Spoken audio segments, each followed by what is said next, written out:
एक समय की बात है, एक छोटे से गांव में एक वृद्ध महिला रहा करती थी। उसके 3 बेटे थे और उसने तीनों की शादियां कर दी थी। अब उसके घर में 3 नई बहुएं आ चुकी थी। वह वृद्ध महिला भगवान की बड़ी भक्त थी। खास तौर पर कार्तिक मास में नियमित रूप से कार्तिक स्नान करती और भगवान विष्णु तथा माता लक्ष्मी को दूध, दही और मिठाई का भोग लगाती थी। इसके बाद वह अपनी बहुओं को भगवान का प्रसाद देती। हालांकि तीनों बहुएं प्रसाद तो ले लेती थी, पर उसे कभी खाती नहीं थी। कारण था कि वे अपनी सास से गहरी नाराजगी रखती थी।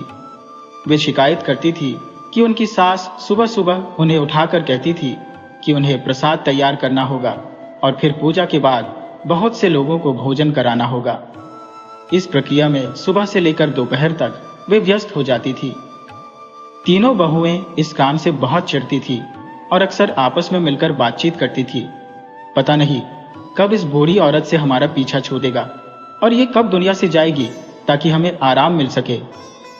छोटी बहू ने कहा, दीदी, ये बूढ़ी हर दिन कोई ना कोई नई पूजा करवाती रहती है, जिससे हमारी जिंदगी मुश्किल हो गई है। बीच वाली बहू ने कहा, इसकी वजह से हम अपने बच्चों का ठीक से ध्यान भी नहीं रख पा रहे हैं। उनकी सही तरह से परवरिश नहीं हो रही है।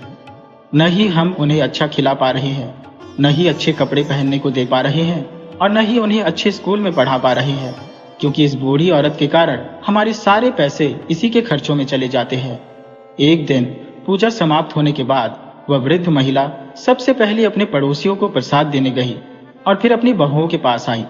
लेकिन इस बार तीनों बहुओं ने प्रसाद लेने से इनकार कर दिया। यह देखकर वृद्धा को बहुत आघात लगा। उसने कहा, तुम लोगों ने आज बहुत बड़ा पाप किया है। तुमने भगवान का प्रसाद लेने से मना कर दिया। क्या तुम नहीं जानती कि जो लोग भगवान का प्रसाद नहीं लेते, भगवान उनसे नाराज हो जाते हैं।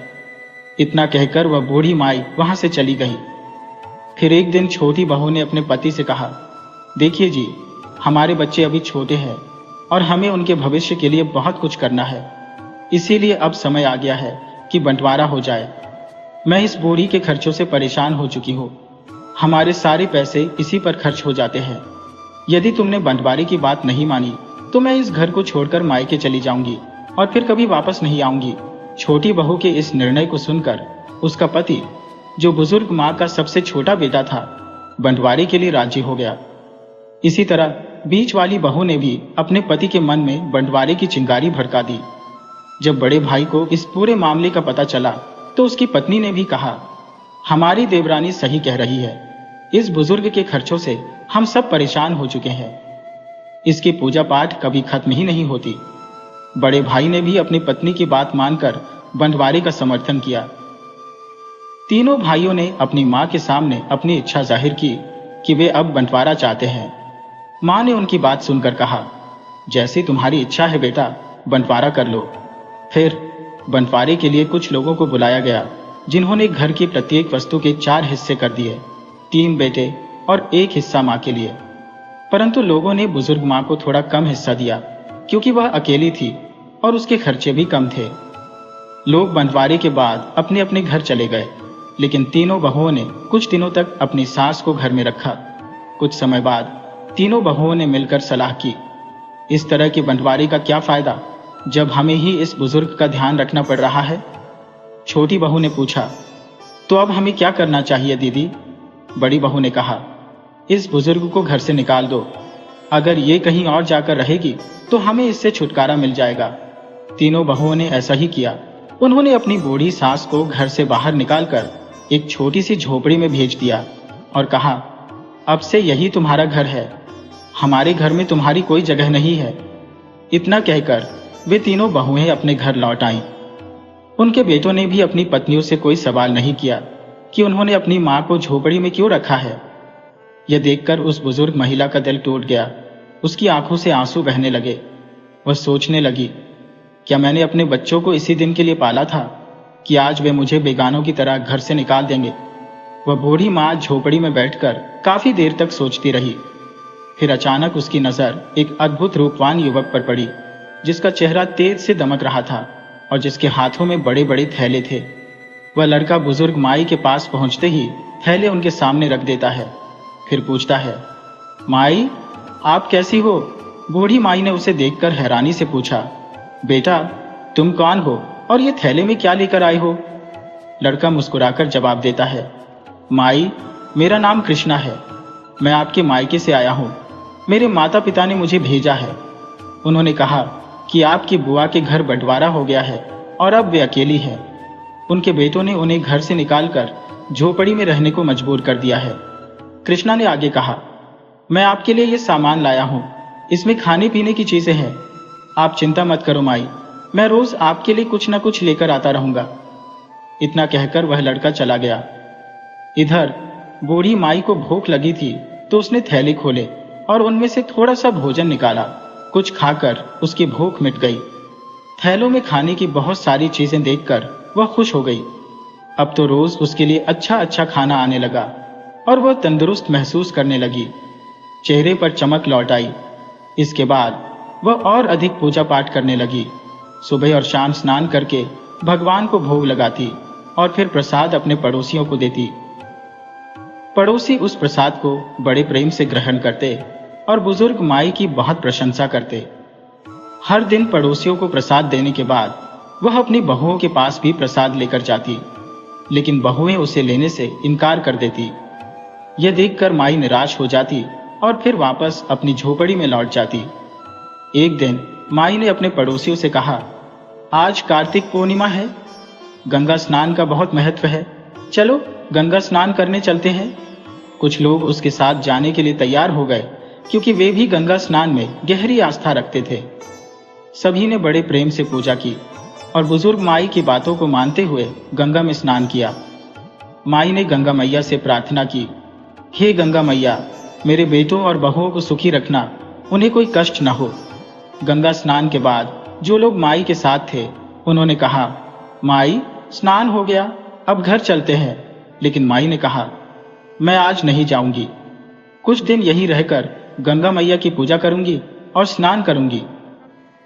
कुछ लोग घर लौट आए, जबकि कुछ लोग बूढ़ी माई के साथ वहीं ठहर गए। इस बीच तीनों बहुओं ने सोचा कि उनकी सास अब खा खा कर बहुत स्वस्थ और तंदुरुस्त हो गई है।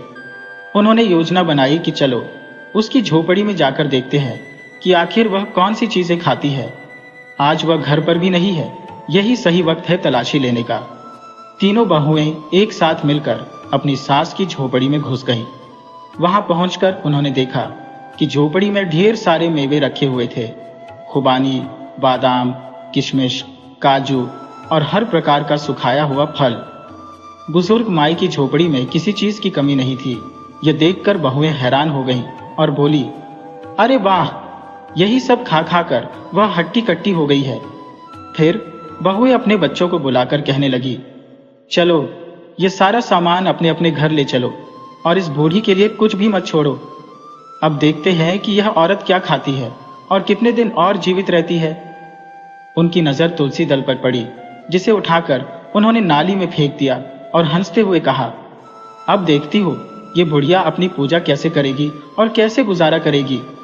जब इसे तुलसी का पत्ता नहीं मिलेगा तो यह इसी दुख में मर जाएगी और हमारा इससे हमेशा के लिए पीछा छूट जाएगा।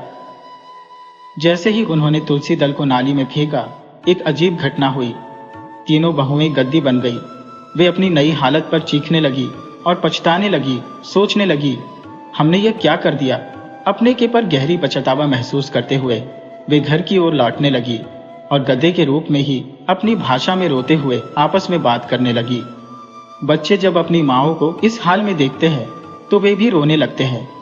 तभी उनके पति घर लौटते हैं और देखते हैं कि उनकी पत्नियां गद्दी बनी हुई है। यह देखकर वे क्रोधित हो जाते हैं और डंडा उठाकर उन्हें मारने दौड़ते हैं। गुस्से में आकर 2-4 डंडे भी मार देते हैं।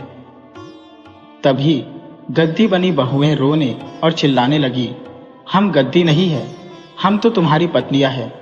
यह सजा हमें हमारे कर्मों की वजह से मिली है। लेकिन उनके पति समझ नहीं पाए, क्योंकि गद्दी की भाषा वे नहीं समझते थे। वे तो बस डंडा लेकर उन्हें पीटते रहे, जबकि बहुएं गुहार लगाती रही, हमें मत मारो। हमारी क्रियाओं की तीव्रता में वृद्धि होते ही बच्चे अपने पिता के पास आए और बोले, पिताजी, इनको मत मारो, ये तो हमारी माँ है। ये सुनकर पिता अपनी पत्नी को पीटना बंद करते हैं और उनसे पूछते हैं, आखिर यह सब कैसे हुआ? हमारी माताएं गांधी कैसे बन गईं? तब बच्चों ने बताया, दादी माँ गंगा स्नान करने गई थी। इसी बीच हमारी मम्मी दादी माँ की झोपड़ी में गई और उनका सारा सामान अपने घर ले आई। वहां कुछ भी नहीं छोड़ा, यहाँ तक कि दादी माँ का पूजा स्थल जहाँ तुलसी दल रखा था उसे भी उठाकर नाली में फेंक दिया। जैसे ही मम्मी ने तुलसी दल को नाली में फेंका, उसी क्षण वह गांधी बन गई। बेटों की यह बात सुनकर पिता अत्यंत दुखी हो गए। वे सोचने लगे, अब क्या किया जाए? हमारी पत्नी गधिया बन गई है, अब वह दोबारा हमारी पत्नी कैसे बने? तीनों पतियों की यह परेशानी दिन ब दिन बढ़ती गई। एक दिन भगवान विष्णु तीनों बहुओं के घर साधु का रूप धारण कर पहुंचे। तीनों बहुएं, जो अब गांधी रूप में थी, घर में गंभीर मुद्रा में बैठी थी और उनके पति बेहद परेशान थे। बच्चे भी रो रहे थे। साधु महाराज के आगमन पर पतियों ने उनका अत्यंत सम्मान किया और उन्हें घर में बिठाया। तब साधु महात्मा जी ने पूछा, बेटा, ये बच्चे क्यों रो रहे हैं? तीनों बच्चों के पिता ने अपनी व्यथा सुनाई। साधु महाराज, हमारी पत्नियों ने हमारी वृद्ध मां पर अनगिनत अत्याचार किए। हम कभी उन्हें रोक न सके और यह हमारी सबसे बड़ी गलती रही। अब हमें सबसे बड़ा दुख इस बात का है कि हमारी पत्नियां गति बन गई है। आप हमें कोई ऐसा मार्ग दिखाइए कि हमारी पत्नियां फिर से स्त्री रूप में लौट आएं। भगवान विष्णु के रूप में आए साधु ने गंभीरता से कहा, बेटा, तुमने सच कहा। तुम्हारी पत्नियां अपने कर्मों के परिणाम स्वरूप ही इस स्थिति में आई है। उन्होंने अपनी सास को अपार कष्ट दिए, उसे घर से निकालकर झोपड़ी में भेज दिया। और जो स्त्री अपनी सास को कष्ट देती है, उसे इसी तरह का दंड भुगतना पड़ता है। इन्होंने तुलसी दल का अपमान किया और उसी क्षण भगवान ने इन्हें गांधी बना दिया। तीनों बहुएं साधु महाराज के सामने सिर झुकाए रो रही थी, जबकि उनके पति सहायता की याचना कर रहे थे। भगवान, कृपा करके हमें कोई मार्ग दिखाइए जिससे हमारी पत्नियां फिर से स्त्री रूप में लौट सके। साधु महाराज ने कहा, एक ही उपाय है। तुम्हारी बूढ़ी मां जो गंगा किनारे स्नान कर रही है, उनके पास जाओ, उनके चरणों में गिरकर उनसे क्षमा मांगो और उन्हें पूरी सच्चाई बताओ कि उनकी बहुएं अब गांधी बन चुकी है। केवल वही इन्हें दोबारा स्त्री रूप दिला सकती है। तीनों बेटे गंगा किनारे पहुंचे और अपनी मां को खोजने लगे। जैसे ही उन्हें अपनी वृद्ध मां मिली, वे उनके चरणों में गिर पड़े और क्षमा याचना की। मां, हमारी पत्नियों ने आपको बहुत कष्ट दिया। हमने उन्हें कभी रोका नहीं, लेकिन अब उन्हें उनके कर्मों की सजा मिल चुकी है। कृपया उन्हें माफ कर दीजिए। वृद्धा मां ने जब सुना कि उनकी बहुएं गति बन गई है, तो वह चकित रह गई। उन्होंने चिंता व्यक्त की और तुरंत अपने बेटों के साथ घर की ओर चल दी। घर पहुंचते ही तीनों बहुएं, जो अब गांधी बनी थी, अपनी सासू मां के चरणों में गिर गई और फूट फूट कर रोने लगी। तब साधु महाराज कहने लगे, हे मां, जिस तुलसी दल की तुम पूजा करती थी, उसका अपमान इनकी बहुओं ने किया है और इसी कारण यह तुम्हारी बहुएं गधियों में परिवर्तित हो गई है। बूढ़ी मां ने समझ लिया कि यह साधारण साधु नहीं, स्वयं भगवान विष्णु है, जो साधु के रूप में प्रकट हुए हैं। वह तुरंत उनके सामने हाथ जोड़कर कहने लगी, हे प्रभु, मेरी बहुओं ने गलती तो की है, लेकिन अब सबसे बड़ा दुख मेरे लिए यही है कि ये गद्दी बन गई है। आप ही कोई उपाय बताइए जिससे यह फिर से अपनी स्त्री रूप में लौट सके। साधु महाराज ने कहा, मां, इनकी स्त्री रूप में वापसी के लिए 1 वर्ष की प्रतीक्षा करनी पड़ेगी। यह सुनकर बूढ़ी मां ने पूछा, कैसे प्रभु? साधु महाराज बोले, ये तीनों बहुएं 1 वर्ष तक प्रायश्चित करेंगी और तुम्हारी सेवा करेंगी। फिर जब कार्तिक मास आएगा, तब तुम्हारे बेटे कार्तिक स्नान करेंगे और तुम्हारे साथ पूजा करेंगे। जब कार्तिक पूर्णिमा आएगी, तब इन बहुओं को, जो अब गधिया बन चुकी है, गंगा किनारे ले जाकर उन्हें स्नान करवाना। गंगा जल हाथ में लेकर भगवान का ध्यान करना और प्रार्थना करना कि ये बहुएं फिर से स्त्री रूप में आ जाएं। तब भगवान इन्हें पुनः स्त्री रूप प्रदान करेंगे। इतना कहने के बाद साधु, जो स्वयं विष्णु भगवान थे, अंतर्ध्यान हो गए। गांव के लोगों को यह समाचार मिला कि बूढ़ी मां की बहुएं गधिया बन गई है और पड़ोसियों को इस पर खुशी हुई। वे उन बहुओं से मिलने आए और ताना मारते हुए बोले, देखो, तुम्हें अपने कर्मों का फल मिल गया। तुमने अपनी सास के साथ अन्याय किया और अब इसका परिणाम भुगत रही हो। बहुएं, जो अब अपने कर्मों के दंड को भोग रही थी, कुछ न कह सकी। वे प्रायश्चित में लगी रही और धीरे धीरे समय बीतता गया। 1 साल के बाद कार्तिक का महीना आ पहुंचा और इस बीच तीनों बेटे अपनी बूढ़ी मां की सेवा में लगे रहे। कार्तिक के पावन महीने में तीनों पुत्र अपनी माता संग गंगा स्नान करते और पूजा अर्चना में लीन होते हैं। जब कार्तिक की पूर्णिमा का शुभ समय आता है, तब वह वृद्धा मां अपने तीनों बहुओं और अन्य परिजनों को साथ लेकर गंगा किनारे पहुंचती है। वहां सभी गंगा स्नान करते हैं। पुत्र और वे बहुएं जो कुछ समय पूर्व गति प्राप्त कर चुकी थी। स्नान के पश्चात वह बूढ़ी मां अपने पुत्र के साथ मिलकर विधिवत पूजा करती है। अपने हाथों में पवित्र गंगा जल उठाकर भगवान विष्णु और माता लक्ष्मी का ध्यान करती है और प्रार्थना करती है, हे प्रभु, यदि मैंने आपके प्रति सच्चे मन से भक्ति की है तो मेरी बहुएं जो गति प्राप्त कर चुकी है उन्हें पुनः स्त्री स्वरूप प्राप्त हो जाए। यह कहकर वह पूर्णिमा के दिन गंगा जल के कुछ छींटे तीनों बहुओं पर छिड़कती है। आश्चर्यजनक रूप से वे बहुएं तुरंत ही अपने स्त्री रूप में लौट आती है। जब वे पुनः अपना स्त्री स्वरूप पाती है तो वे अपनी सासू मां के चरणों में गिर जाती है और विनम्रता से क्षमा मांगती है। मां, हमें क्षमा कर दीजिए, अब हमें आपके चरणों में ही पड़ा रहने दीजिए। हम अपनी गलती का प्रायश्चित करना चाहती है। उस पल उनकी सास उन्हें स्नेहपूर्वक अपने हाथों से उठाती है और अपने गले से लगाते हुए कहती है, प्यारी बहुओं, जो सुबह भटक जाए अगर शाम को घर लौट आए तो उसे माफ कर देना चाहिए। जब व्यक्ति अपने गलत कर्मों से सीख लेकर सुधर जाता है तो उसके जीवन में एक नया अध्याय शुरू हो जाता है। उसकी पुरानी गलतियों को भुलाकर उसे दूसरा अवसर दिया जाता है। सास अपनी बहुओं से कहती है, तुमने जो किया उसे भूल जाओ, चलो मेरे साथ घर लौट चलें। फिर वे तीनों बहुएं अपने पतियों के साथ सासू मां के साथ घर लौट आती हैं। घर पहुंचकर वे बहुएं अपनी सास की दिल से सेवा करने लगती है। दिन रात उनकी देखभाल करती है और उनके पैरों की सेवा भी करती है। यह कहानी उन 3 औरतों की है जो अपने कर्मों के कारण भटकी, परंतु अंततः अपनी गलतियों को पहचान कर सही मार्ग पर लौट आई।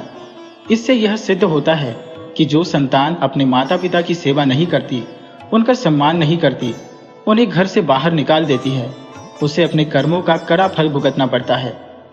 वृद्धावस्था में माता पिता को अपने बच्चों की सबसे अधिक आवश्यकता होती है और जब वही बच्चे अपने बूढ़े माँ बाप को घर से निकालते हैं तो यह सबसे बड़ा पाप होता है। वे यह भूल जाते हैं कि उनके भी बच्चे हैं और जो कर्म वे आज अपने माता पिता के साथ कर रहे हैं वही उनके साथ भी भविष्य में हो सकता है। लोग इस सत्य को जानते हैं पर सोचते नहीं और अपने माता पिता के साथ दुर्व्यवहार करते हैं। इसका परिणाम यही होता है कि जब वही बुढ़ापा उनकी जिंदगी में आता है तो उन्हें भी उसी तरह के व्यवहार का सामना करना पड़ता है। तब उन्हें अपने बीते कर्म याद आते हैं और वे पछताते हैं कि काश हमने अपने माता पिता का सम्मान किया होता, उनकी सेवा की होती, तो आज हमारी स्थिति कुछ और होती।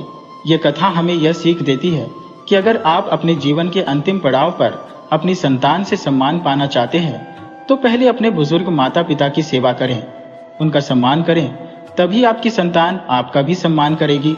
वरना जैसा व्यवहार आप अपने माता पिता के साथ करेंगे वैसा ही आपकी संतान आपके साथ करेगी। यही विधि का विधान है, यही ईश्वर का नियम है और यही कुदरत का न्याय है। दोस्तों, अगर आपको कहानी पसंद आई हो तो कृपया लाइक करें और अपने सुझाव कमेंट्स में शेयर करें। चलिए आज की अगली कहानी सुनते हैं।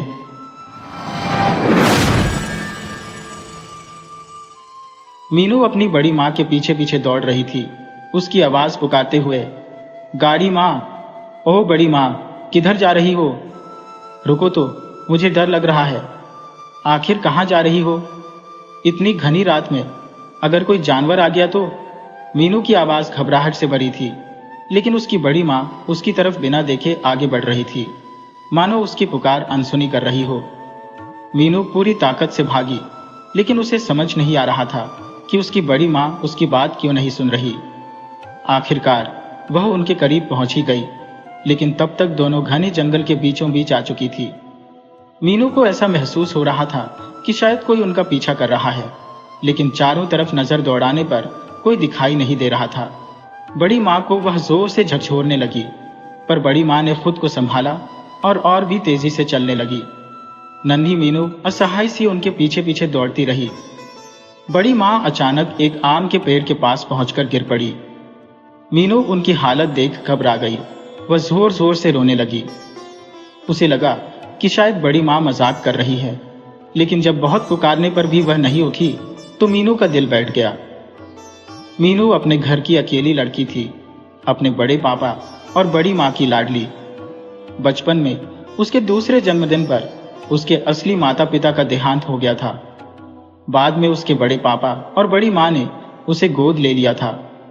मीनू के सगे भाई बहन नहीं थे, बस उसका एक बड़ा भाई मयंक था जो पढ़ाई के लिए पूना में था। मीनू अपने परिवार के साथ गांव में रहती थी, जिसे वह बहुत पसंद करती थी। हालांकि मयंक से मिलने वह शहर कई बार गई थी, लेकिन उसे शहर की भीड़ भाड़ और माहौल रास नहीं आता था। वह एक साधारण लड़की थी जिसे पढ़ाई का बेहद शौक था। बड़ी होकर वह वकील बनना चाहती थी। उसकी उम्र सिर्फ 12 साल थी, परंतु जिंदगी की कठिनाइयों ने उसे बहुत परिपक्व बना दिया था। उसके बड़े पापा एक किसान थे और उनकी खेती बाड़ी अच्छी खासी चलती थी।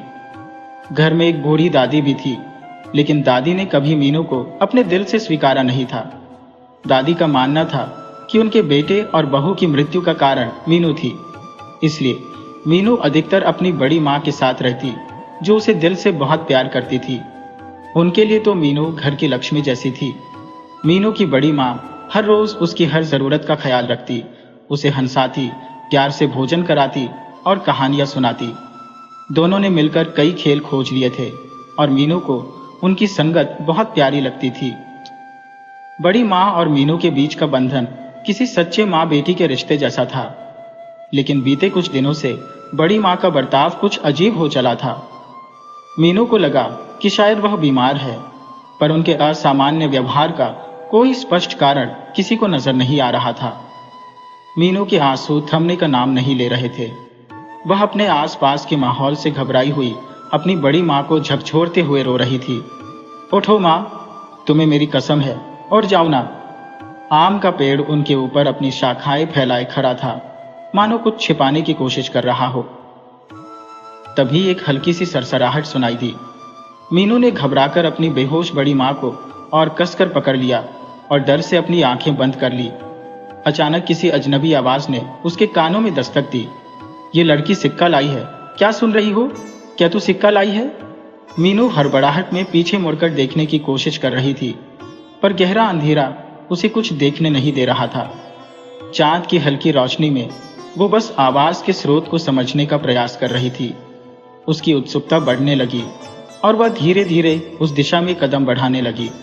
अचानक उसने देखा कि एक परछाई उसके पास खड़ी थी। वह कोबर से झुका हुआ दिख रहा था। उसके घने बाल और उलझी हुई दाढ़ी से चेहरा लगभग ढका हुआ था। उसका शरीर अजीबोगरीब लग रहा था, मानो किसी पुराने घाव की तरह पत्थर जैसा हो चुका हो। उसके हाथ में एक विचित्र दंड था और उसकी आंखें किसी काले भंवर की तरह थी। कोई पुतली नहीं, कोई पलक नहीं।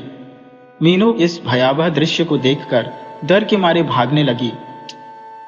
2 कदम चलते ही उसका पैर किसी पत्थर से ठोकर खा गया और वह जमीन पर सिर के बल गिर गई। उसके सिर पर लगी चोट से उसे धुंधलापन महसूस होने लगा और वह भी बेहोश हो गई। अब उस घने जंगल में 2 जानें बेहोश पड़ी थी। सवेरे गांव के चरवाहे वहां से गुजर रहे थे। उनमें से एक ने अचानक देखा और बोला, अरे ये तो मनोहर की पत्नी लग रही है।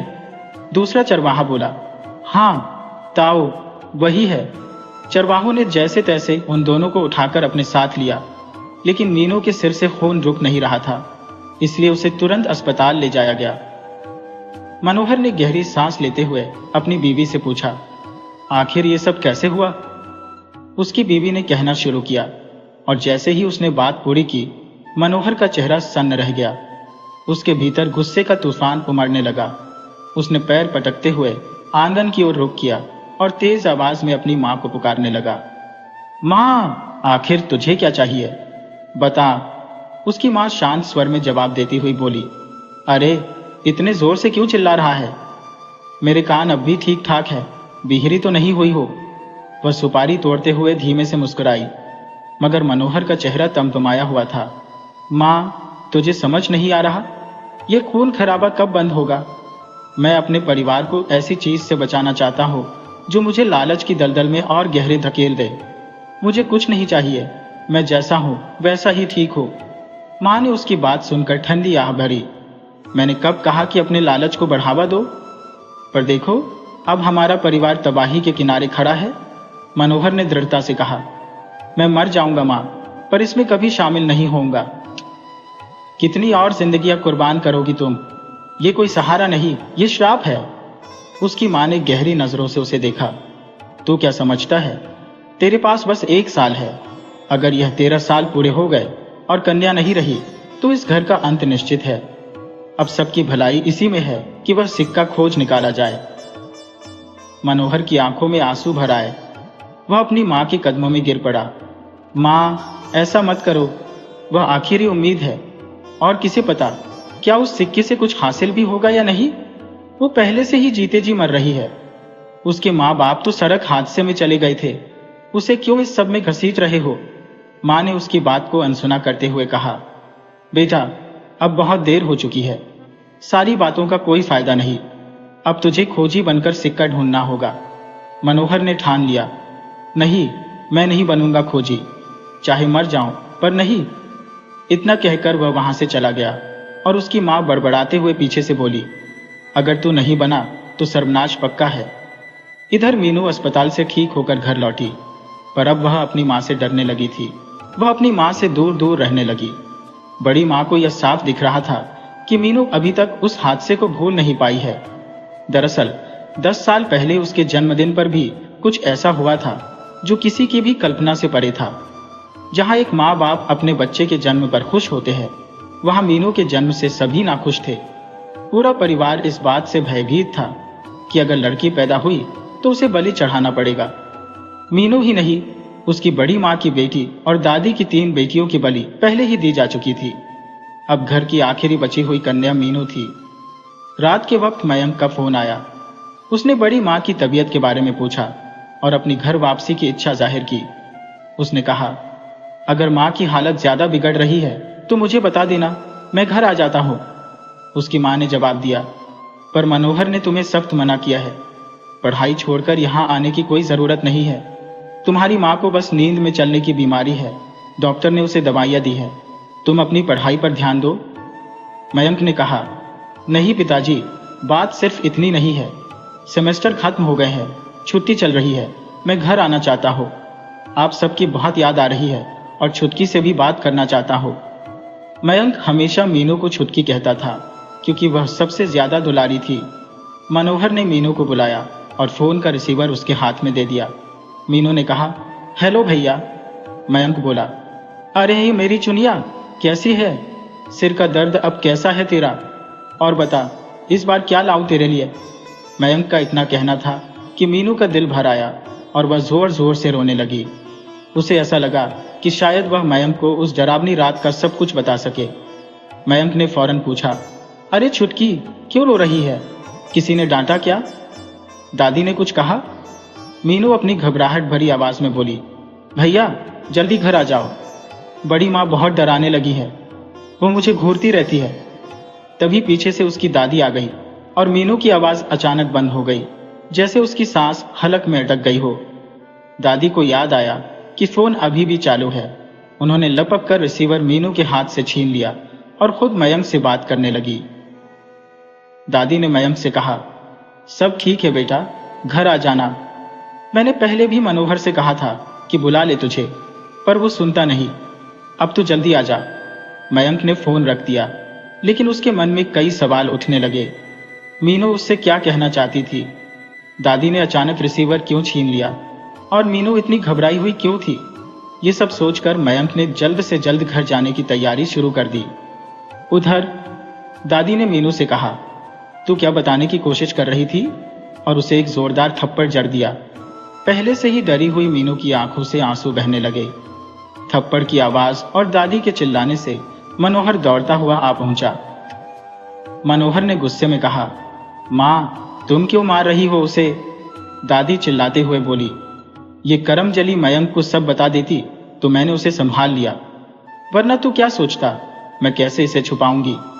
मनोहर की आंखें गुस्से से लाल हो गई थी।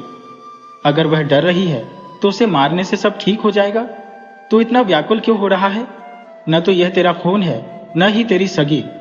मनोहर इन शब्दों के साथ मानो क्रोध में उबल पड़ा। उसकी आवाज सुनते ही मां और पत्नी दोनों घबराई हुई वहां आ गई। मनोहर की पत्नी ने हालात संभालते हुए जैसे तैसे इस तकरार को शांत किया और मीनू को वहीं छोड़कर उसे अपने साथ कमरे की ओर ले गई।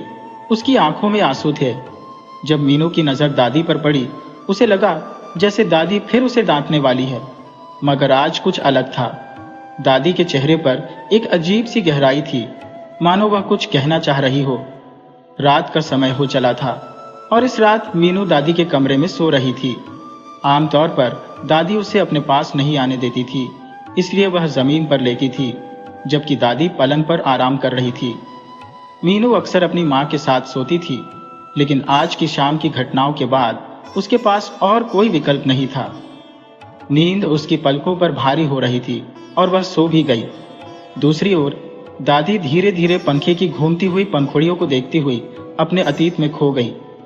वह अपने पुराने दिनों को याद करने लगी, जब गांव की महिलाएं उसे चुटकी लेते हुए कहती थी, अरे नई बहू लाए हो और लड्डू भी नहीं खिलाए।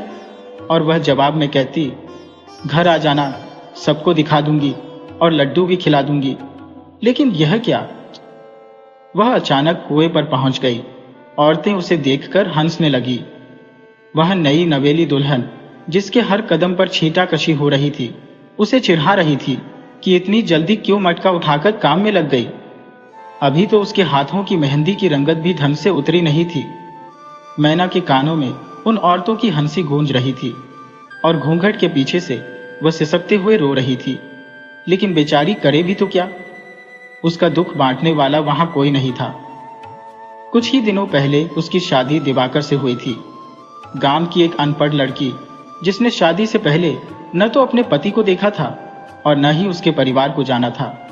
उसे तो बस उसके पिता ने ब्याह दिया था, क्योंकि 2 बेटियों का बोझ उनके सिर पर था और दिवाकर के परिवार ने दहेज की मांग नहीं की थी। मैना सिर्फ 16 साल की थी। शादी के बाद 1 साल बाद उसका गौना भी हो गया और वह अपने ससुराल आ गई। धीरे धीरे उसे सब कुछ समझ में आने लगा।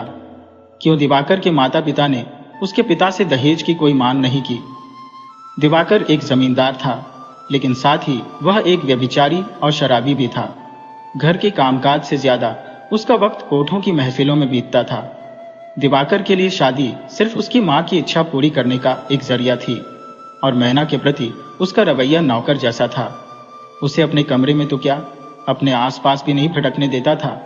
मजबूर मैना अपने बिस्तर और सामान के साथ रसोई में सो जाती और यही सोचकर हर रात रोती कि यह उसकी किस्मत का खेल है। शादी के चंद दिनों बाद ही मैना से नौकरों जैसा बर्ताव शुरू हो गया। पहले तो सास ससुर के घर में नौकर चाकर हुआ करते थे, लेकिन उसके आने के बाद उसकी सास ने सभी को छुट्टी दे दी। अब घर का सारा काम मैना के जिम्मे था। दिवाकर हर दिन शराब के नशे में धुत होकर घर आता और सीधे अपने कमरे में चला जाता। कभी कभी तो वह मैना को बुरी तरह से पीटता भी था, लेकिन मैना किससे अपना दर्द बयां करती। शादी के पहले साल में ही वह गर्भवती हो गई और उसने एक बच्चे को जन्म दिया। उसकी सास और ससुर इस बात से बेहद नाराज थे और उन्होंने उसे घर से निकालने की धमकी दे दी। डरी सहमी मैना ने अपनी छोटी सी बच्ची को गोद में लेकर अपने पति के पैरों पर गिरकर रोते हुए मिन्नतें की। शायद दिवाकर के दिल में कुछ दया आ गई और उसने अपनी मां को किसी तरह मना लिया। दूसरी बार जब उसने पुत्र को जन्म दिया तो परिवार में सभी ने हर्षोल्लास मनाया और उस लड़के का नाम मनोहर रखा गया। हालांकि मैना के मन में अज्ञात भय ने जड़ें जमानी शुरू कर दी थी। समय बीतता गया और 10 वर्षों के भीतर मैना 5 बच्चों की मां बन गई, 2 पुत्र और 3 पुत्रियां। दिवाकर के पिता अब इस दुनिया में नहीं थे और दिवाकर की शराबखोरी की लत के चलते सब कुछ बिक चुका था। मात्र कुछ भूमि और घर शेष बचे थे, जिनसे उनका जीवन जैसे तैसे चल रहा था। लेकिन दिवाकर की आदतों में कोई सुधार नहीं आया था। मैना को अब भी वो काली रात याद है, जिसने उसकी जिंदगी को पूरी तरह से हिलाकर रख दिया था। उस रात जोरदार बारिश हो रही थी। मैना अपने बच्चों के साथ सो रही थी। तभी दरवाजे पर दस्तक हुई। मालकिन, मालकिन, दरवाजा खोलो। इस आवाज ने सारे बच्चों और मैना को जगा दिया। दरवाजा खोला तो एक आदमी सामने खड़ा था, पूरी तरह भीगा हुआ, और उसकी पीठ पर एक भारी बोरा लदा हुआ था। उसके चेहरे पर घबराहट साफ झलक रही थी। वह फौरन बोल पड़ा, मालकिन। दिवाकर बाबू कोठे पर गए थे और वहां अंग्रेजी सरकार के सिपाहियों ने अचानक धावा बोल दिया। सब औरतों को भगा दिया गया और जो नहीं भागी उन्हें वही मार डाला गया। दिवाकर बाबू का क्या हुआ? मैना ने चिंतित होकर पूछा। उस आदमी ने कहा, उन्हें कुछ नहीं हुआ, पर उन्होंने हवलदार का खून कर दिया है। अब अंग्रेजी सरकार उनके पीछे है और वो जंगल की तरफ भाग गए हैं। ये जो बोरा है, इसमें कोठे की सारी कमाई है। मालकिन ने मुझे इसे दिवाकर बाबू की बहन के पास पहुंचाने को कहा है, लेकिन अंग्रेजी सरकार जल्द ही यहां आ जाएगी, इसलिए दिवाकर बाबू ने कहा कि आप और बच्चों को साथ ले आओ। सारी बात सुनते ही मैना ने तुरंत अपने कुछ सामान को समेटा और बच्चों को जगाकर चलने को कहा। सभी ने पूछा, माँ क्या हो रहा है, हम कहाँ जा रहे हैं? लेकिन मैना ने कोई उत्तर नहीं दिया। अपने सबसे छोटे बेटे राकेश, जो सिर्फ 1 साल का था, को गोद में उठाया और उस आदमी के साथ बाहर निकल आई। बारिश और तेज हो गई थी। बिजली की चमक माहौल को और डरावना बना रही थी। बच्चे अपनी माँ से चिपकते हुए डर से कांप रहे थे। उन सब ने जंगल की तरफ दौड़ना शुरू कर दिया। जैसे ही वे जंगल में पहुंचे, बच्चों का डर और बढ़ गया। घना अंधकार था और अचानक कहीं से घोड़ों की टापों की आवाजें आने लगी। डर के मारे वे फिर से भागने लगे। चौकीदार ने कहा, मालकिन, बच्चे बहुत डर रहे हैं और बारिश भी तेज हो रही है, हमें कहीं छुप जाना चाहिए। मैना ने सहमति में सिर हिलाया और चौकीदार उन्हें एक बड़े आम के पेड़ के नीचे ले गया। पेड़ घना था और उसके नीचे बच्चों ने कुछ राहत महसूस की, लेकिन मैना के मन में बस अपने पति की चिंता समाई हुई थी। उसकी आंखों से आंसू थमने का नाम नहीं ले रहे थे और वह बार बार भगवान से अपने पति की सलामती की प्रार्थना कर रही थी। चौकीदार ने धीरे से कहा, मालकिन, आप चिंता मत करें, दिवाकर बाबू जरूर लौट आएंगे। मैना ने थके स्वर में उत्तर दिया, भैया, इस बार जैसे मेरे साथ किस्मत ने मजाक किया है, अब मैं इन बच्चों को लेकर कहां जाऊंगी? चौकीदार ने उसे ढांढस बंधाते हुए कहा, आप फिक्र न करें मालकिन, अगर दिवाकर बाबू नहीं मिले तो आगे जंगल से निकलकर एक गांव है, वहां नई जिंदगी की शुरुआत की जा सकती है। ये कहते हुए उसने अपने पास रखी सोने की बोरियों में से 5 सिक्के निकालकर मैना के हाथों में रख दिए। मैना ने समय की नजाकत को समझते हुए उन सिक्कों को अपनी साड़ी के पल्लू में कसकर बांध लिया और चौकीदार का आभार जताया। फिर बच्चों को संभालने लगी। अचानक चौकीदार की नजर बारिश की तेजी पर गई और उसने महसूस किया कि नदी में उफान आने वाला है। उसने तुरंत कहा, मालकिन, लगता है पानी का बहाव बढ़ रहा है। क्या आप बच्चों को लेकर पेड़ पर चढ़ जाएंगी? मैं आपकी मदद कर दूंगा। मैना ने सोचा, मरता क्या न करता, और चौकीदार की सहायता से उसने बच्चों को पेड़ पर चढ़ा दिया। फिर खुद भी ऊपर चढ़ गई।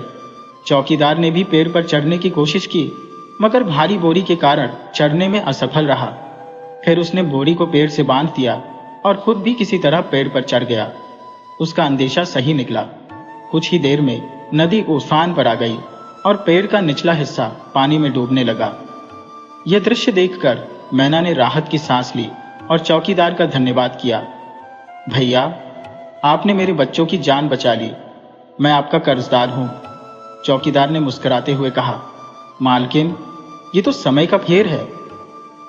घने जंगल में मैना और उसके बच्चे उस पेड़ पर पूरी रात बैठे रहे। सुबह की पहली किरण के साथ मैना की आंख खुली। उसने देखा कि पानी का बहाव इतना तेज था कि पेड़ के चारों ओर की मिट्टी बह गई थी और वहां एक गहरा गड्ढा बन गया था। लेकिन चौकीदार और बोरी का कहीं कोई अता पता नहीं था। दिवाकर अचानक पेड़ के पास खड़ा दिखाई दिया, जिसे देखकर मैना चौंक गई, मगर अपने पति को सुरक्षित देखकर भगवान का शुक्रिया अदा करने लगी। दिवाकर ने कहा, मैना, नीचे आ जाओ। उसने पूछा, चौकीदार कहाँ गया? दिवाकर ने उत्तर दिया, मैंने उसे बोरी के साथ गांव में छोड़ दिया जहां उसे जाना था। मैना को यह सुनकर हैरत हुई, क्योंकि अभी तो मिट्टी भी पूरी तरह सूखी नहीं थी। फिर चौकीदार कैसे चला गया? लेकिन पति को सुरक्षित देखकर उसने और सवाल नहीं किए। दिवाकर उसे गांव ले आया और वहां पहुंचकर सबने राहत की सांस ली। लेकिन दिवाकर के चेहरे पर बेचैनी साफ दिखाई दे रही थी, जैसे वह कुछ खो चुका हो। एक दिन वह हांफते हुए मैना के पास आया और उससे उन सिक्कों के बारे में पूछने लगा। मैना, चौकीदार ने जो सिक्के तुम्हें दिए थे वो मुझे दे दो, उसने कहा। मैना ने उत्तर दिया, वो तो मैंने पोखर में फेंक दिए हैं। दिवाकर गुस्से से चिल्लाया, तुमने ये क्या किया? और तेजी से पोखर की ओर भाग गया। मैना उसे सिक्के ढूंढते हुए देख रही थी और सोच रही थी कि दिवाकर को सिक्कों के बारे में कैसे पता चला। सिक्कों को फेंके काफी समय हो गया था और अब अचानक दिवाकर को उनकी क्यों जरूरत आन पड़ी?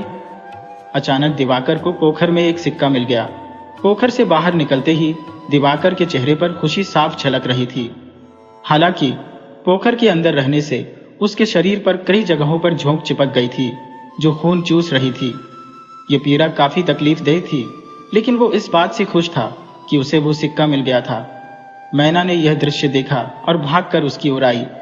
उसने नमक लिया और उसे दिवाकर के शरीर पर मल मल कर झोंकों को अलग किया। फिर दिवाकर को लेकर वैद्य के पास पहुंची, जहां उसे उपचार मिला। दिवाकर आराम करने चला गया।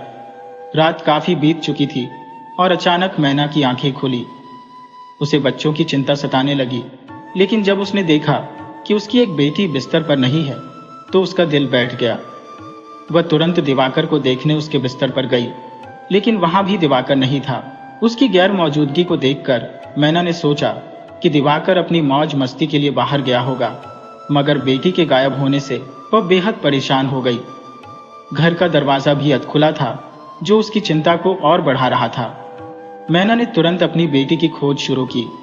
उसने पूरे गांव के चप्पे चप्पे में तलाश की, चौपाल, घरों के पास, मगर बेटी का कोई सुराग नहीं मिला।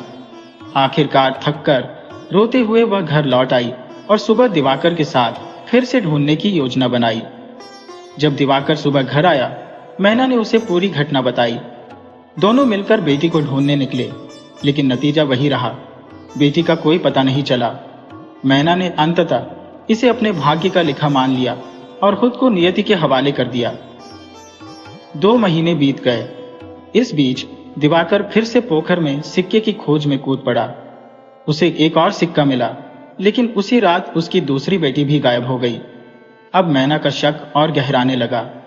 वह सोचने लगी कि कहीं कुछ बहुत बुरा तो नहीं हो रहा है। दिवाकर की गतिविधियों पर शक बढ़ने के बाद मैना ने यह ठान लिया कि वह अब सच्चाई का पता लगाएगी। एक रात उसने सोने का बहाना किया और जागते हुए बच्चों के पास बैठी रही। लगभग आधी रात के समय दिवाकर उठ खड़ा हुआ और उसने सबसे छोटी बेटी को चुपचाप बिस्तर से उठाया। यह देखकर मैना उसके पीछे पीछे चल पड़ी, पर उसने दिवाकर को पकड़ा नहीं। दिवाकर तेजी से जंगल की ओर भागा। उस रात अमावस्या थी और अंधेरा बेहद गहरा था, लेकिन मैना अपने हाथ में दिया लेकर उसके पीछे पीछे चलती रही। धुएं का घना गुब्बार उठ रहा था। दिवाकर तेजी से उसकी दिशा में भागता जा रहा था और उसके पीछे पीछे मैना भी धीरे धीरे चलती हुई उसे फॉलो कर रही थी। रास्ते में मैना ने देखा कि चारों ओर आम के ऊंचे ऊंचे पेड़ फैले हुए थे, जो उस जगह को घने जंगल जैसा बना रहे थे। एक पेड़ के पास छुपते हुए मैना ने जो दृश्य देखा, उससे उसकी रूह तक कांप गई। वहां एक अघोरी बैठा हुआ था और उसके सामने दिवाकर हाथ जोड़कर जमीन पर बैठा था। बीच में मिट्टी से बनाया गया एक ऊंचा टीला था, जिस पर उसकी बेटी बेसुध लेटी हुई थी। उस दृश्य के पास एक और ऊंचा टीला था, जहां एक कंकाल रखा हुआ था, जिसे देखकर हवा भी सर्द होती महसूस हो रही थी। दिवाकर पूरी श्रद्धा से अघोरी को देख रहा था और अघोरी कोई मंत्रोच्चारण करते हुए किसी अज्ञात शक्ति का आह्वान कर रहा था। यह भयावह दृश्य मैना को हिला देने के लिए काफी था। उसकी टांगें कांपने लगी और उसे यकीन ही नहीं हो रहा था कि उसका पति दिवाकर इतना पापी और क्रूर हो सकता है कि अपने ही बच्चों को किसी रहस्यमय शक्ति के हाथों सौंपने के लिए तैयार हो जाए। तभी मैना ने देखा कि दिवाकर ने वही सिक्का निकालकर अघोरी को सौंप दिया। अघोरी ने उस सिक्के को दिवाकर की बेटी के सिर पर रखा ही था कि मैना से अब और रहा नहीं गया। वह दौड़ कर आई और दिवाकर का हाथ पकड़ लिया। उसकी आवाज कांप रही थी। उसने चिल्लाते हुए कहा, यह सब क्या हो रहा है? दिवाकर चौंक कर पीछे मुड़ा। तुम यहां कैसे? मैना ने तीखी नजरों से देखा। तुम हमारी बच्चियों के साथ ये सब क्यों कर रहे हो? तुम पिता नहीं हो, एक दरिंदा हो। तभी अचानक कंकाल के पास हलचल शुरू हो गई और ठंड की लहर वातावरण में फैल गई। एक रहस्यमयी रोशनी कंकाल के चारों ओर मंडराने लगी और वो रोशनी धीरे धीरे एक इंसानी आकृति में बदल गई। मैना ने जैसे ही उस आकृति को पहचाना, उसका दिल दहल गया। ये वही चौकीदार की आत्मा थी जिसे उन्होंने पहले देखा था। मैना की आंखों में उस रात की सारी घटनाएं घूम गई। वही पेड़, वही जगह, वह जगह जहां एक बड़ा गड्ढा खोदा हुआ था, शायद उसी आत्मा की वजह से। आत्मा क्रोधित थी क्योंकि शायद उसका आह्वान देर से किया गया था। आत्मा ने अघोरी से गुस्से में कहा, जल्दी सिक्का दो वरना तुझे ही साथ ले जाऊंगा। अघोरी ने तुरंत सिक्का आत्मा को दे दिया। आत्मा ने धीमे स्वर में कहा, मैं जा रहा हूं, लेकिन इस बच्ची को साथ ले जाऊंगा। मेरे जाने के बाद उस टीले को खुदवाना। मैना ने हिम्मत जुटाकर चौकीदार की आत्मा को पुकारा, रुको भाई, तुम ऐसा क्यों कर रहे हो? आत्मा ठिठक गई और जवाब में बोली, मालकिन, जिस तरह बुरी आत्मा किसी शुभ आत्मा के सामने विवश हो जाती है, उसी तरह मैं भी विवश हूं। तुम्हारे पति की लालच ने तुम्हारी जिंदगी को बर्बाद कर दिया है और अब इसका परिणाम भुगतना पड़ेगा। मैना ने कांपती आवाज में कहा, भैया, मेरे बच्चों को वापस लौटा दो। मैं तुम्हें अपनी जिंदगी सौंप दूंगी, बस मेरे बच्चों को छोड़ दो। लेकिन चौकीदार की आंखें अब लाल अंगारे बन चुकी थी। उसने गुस्से से कहा, सिक्के के बदले सिक्का, खून के बदले खून और लड़की के बदले लड़की, यही समझौता हुआ था दिवाकर बाबू। क्या ये सच नहीं है? दिवाकर इस खुलासे से अवाक रह गया। उसकी पूरी दुनिया मानो बिखर गई। वह जो सम्मान उसने वर्षों से अपनी पत्नी मैना की नजरों में कमाया था, वह पल भर में ध्वस्त हो गया। उसकी आत्मा पर जैसे कोई बोझ आ गया हो।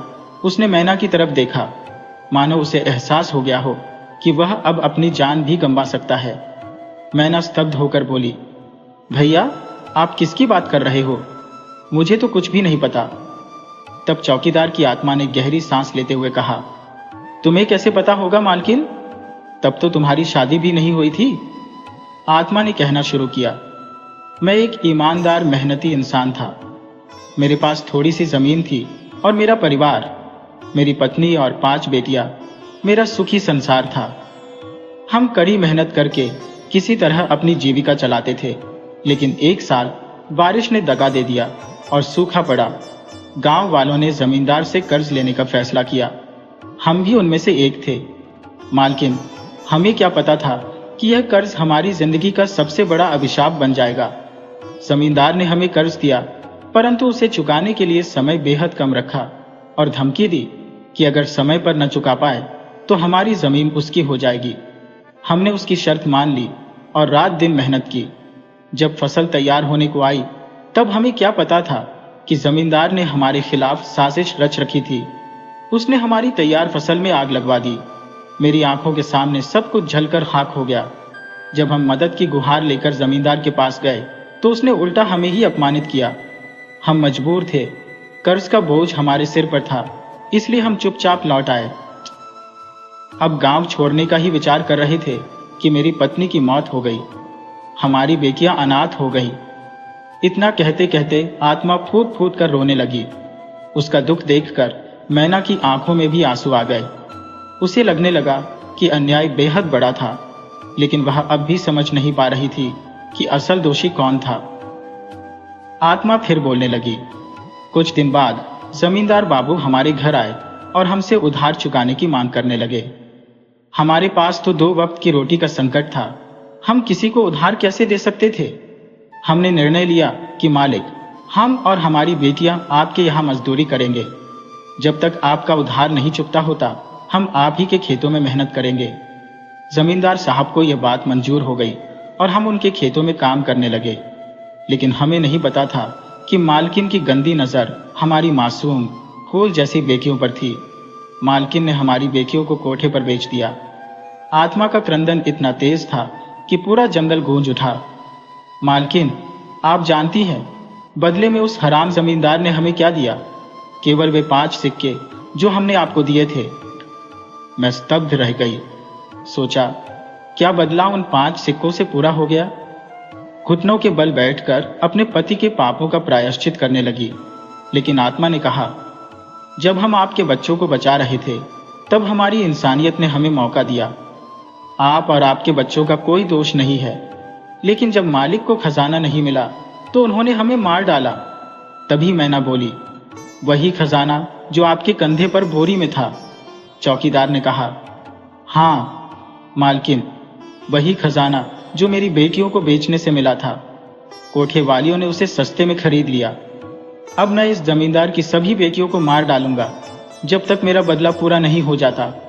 हवा का एक झोंका आया और आत्मा उस बच्ची के शरीर के साथ गायब हो गई। मुझे विश्वास नहीं हो रहा था कि कोई पिता अपनी ही बेटियों के साथ ऐसा कर सकता है। मैना अपने वजूद से नफरत करने लगी, दिवाकर से घृणा करने लगी। उसका हृदय बार बार टूट रहा था और उसने खुद को दोषी मानना शुरू कर दिया। चौकीदार ने कहा, हाँ मालकिन, वही खजाना जो मैंने अपनी बेटियों को बेचकर जुटाया था। उस कोठे वाली ने इसे सस्ते में खरीद लिया था। अब मैं उस जमींदार की सभी बेटियों को खत्म कर दूंगा जब तक मेरा बदला पूरा नहीं हो जाता। ये कहते ही अचानक एक तेज हवा का झोंका आया और आत्मा उस बच्ची के शरीर के साथ गायब हो गई। मुझे यह विश्वास नहीं हो रहा था कि कोई पिता अपनी बेटियों के साथ ऐसा बर्बर व्यवहार कर सकता है। मैना के दिल में अपनी ही पहचान से नफरत होने लगी थी। उसे दिवाकर से घृणा हो रही थी, ये सोचकर कि उसका पति, जिसने उसकी बेटियों को जन्म दिया, इस हद तक गिर सकता है। बेचारी मैना चौकीदार के अत्याचार सुनकर अंदर तक टूट गई थी। अपनी बेटियों को खोने के दर्द ने उसे पूरी तरह तोड़ दिया और उसने खुद को दोषी मानना शुरू कर दिया था। उसका दिल चीख चीख कर रो रहा था, जैसे उसके अंदर कुछ हमेशा के लिए टूट गया हो।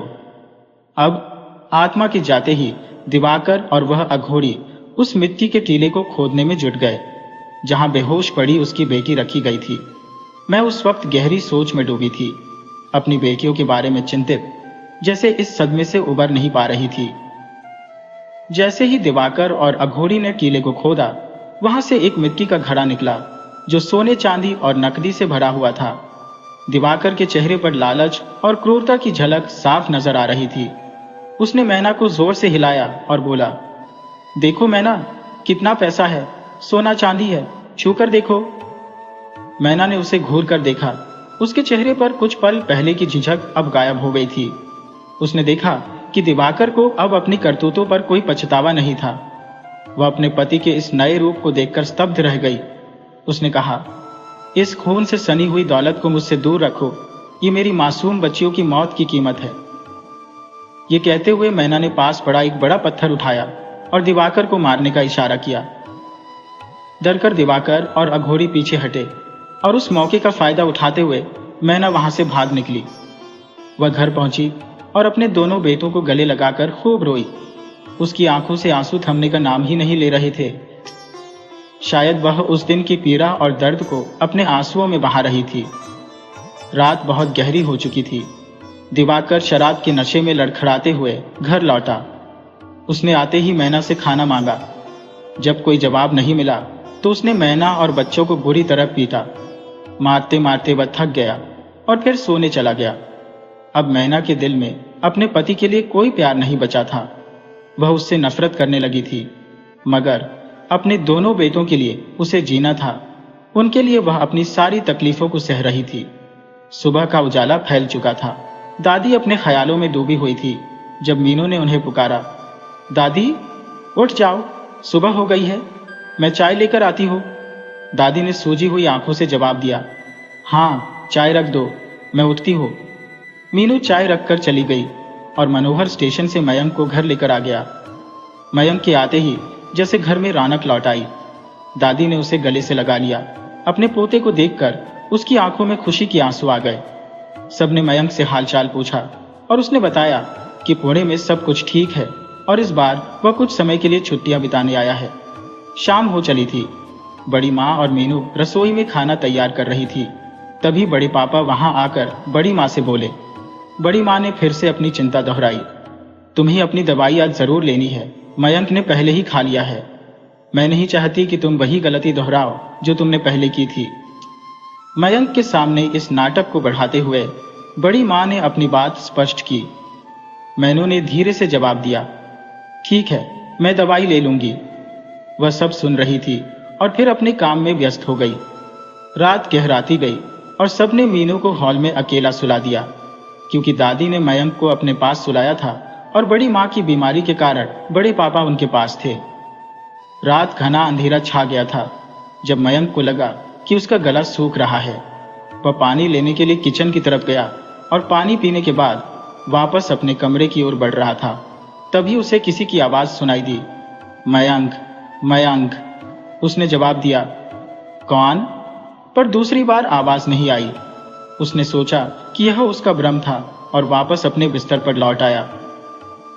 लेकिन रात के दूसरे पहर में उसे फिर से ऐसा एहसास हुआ कि उसके सामने कोई खड़ा है और उसे बुला रहा है। उसे लगा कि वह अपनी मर्जी के बगैर किसी अदृश्य ताकत की गिरफ्त में चला जा रहा है, जैसे किसी की पकड़ में खींचा जा रहा हो।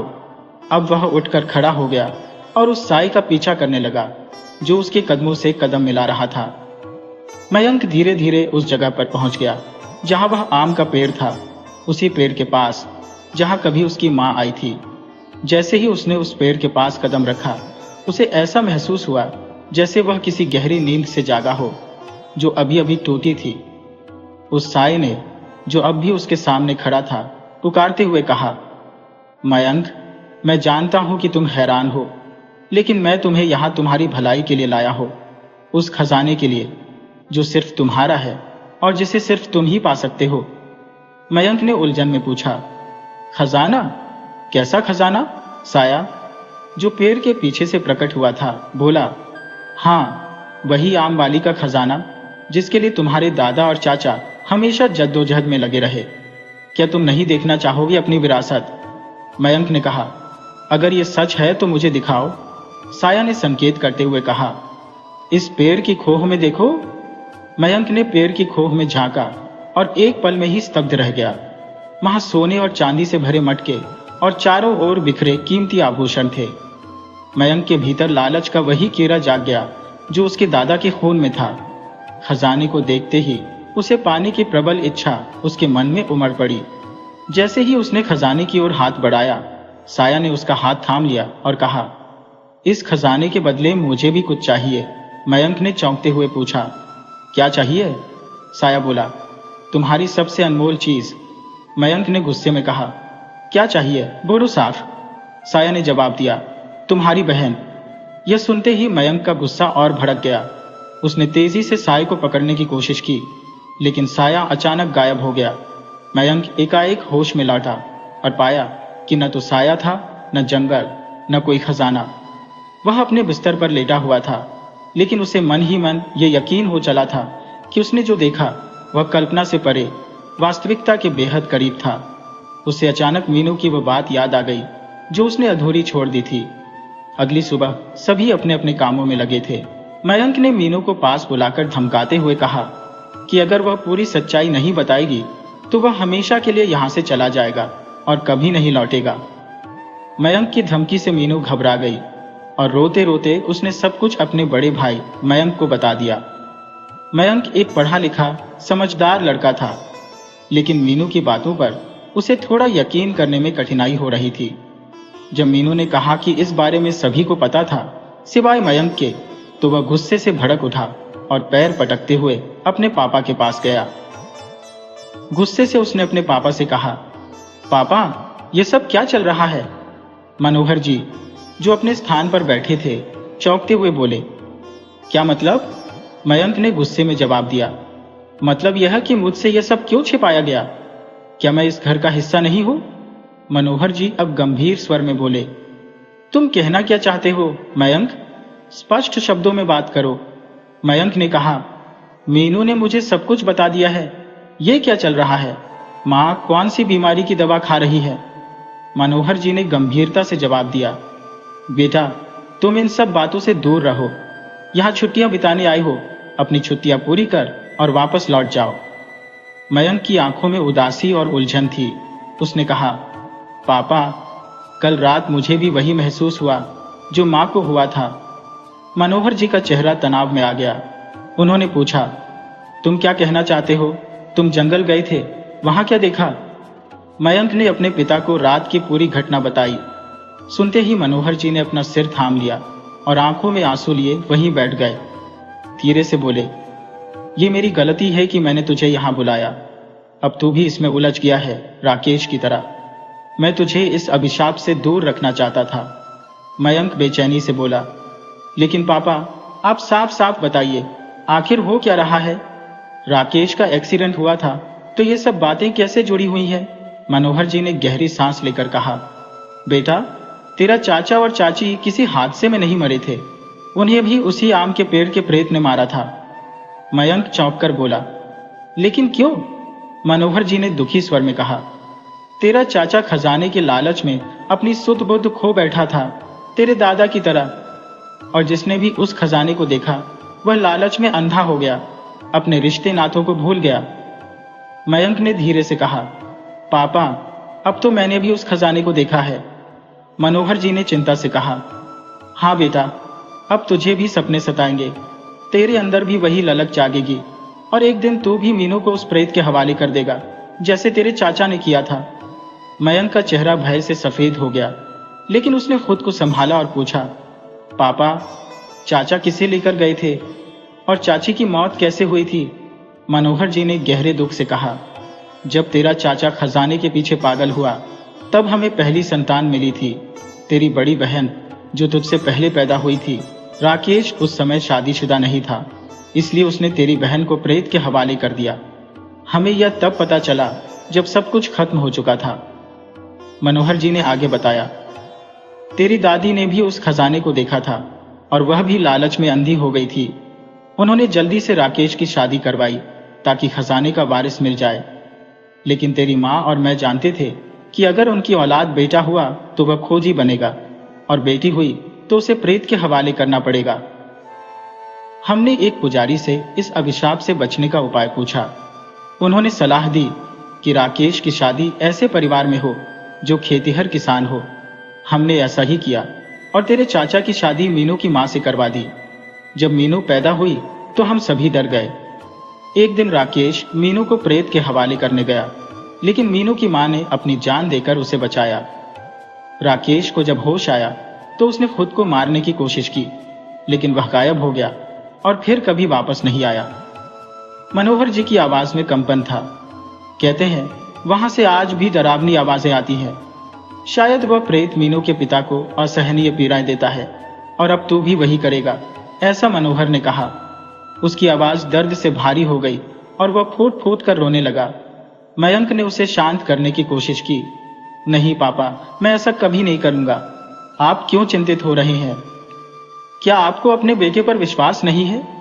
मयंक ने अपने पिता का हाथ पकड़कर उसे यकीन दिलाया। मुझे मीनू को कुछ भी नहीं होने दूंगा, कभी नहीं। मनोहर ने धीरे धीरे सिर हिलाते हुए कहा, मुझे तुझ पर विश्वास है बेटा। मैं जानता हूं कि तू मीनू को इस श्राप से बचाएगा। लेकिन मयंक के मन में कई सवाल उभर आए थे। वह उन सारी बातों का हल ढूंढना चाहता था जो उसके परिवार की इस अभिशप्त गाथा में छुपे हुए थे। उसने अपनी दादी के पास जाने का निश्चय किया। मयंक अपनी दादी से सब कुछ जानना चाहता था, उस खजाने के बारे में जो ओस आमबाड़ी में कहीं छिपा हुआ था। जब मयंक ने दादी से कहा कि वह भी खोजी बनना चाहता है, दादी के चेहरे पर खुशी की लहर दौड़ गई। उन्होंने तुरंत हाँ कर दी, लेकिन मयंक ने कहा, पहले मैं सब कुछ जानना चाहता हूँ। आखिरकार उस खजाने से हमारे परिवार का क्या संबंध है? दादी ने मयंक को सब कुछ बताया। वह अभिशाप, वह प्रेत और वह खजाना जो हर पीढ़ी को अपनी गिरफ्त में लेता जा रहा था। सब कुछ बताने के बाद दादी ने कहा, आखिरी उपाय यह है कि मीनू को उस प्रेत को सौंप दो, फिर हमारे परिवार का श्राप मिट जाएगा।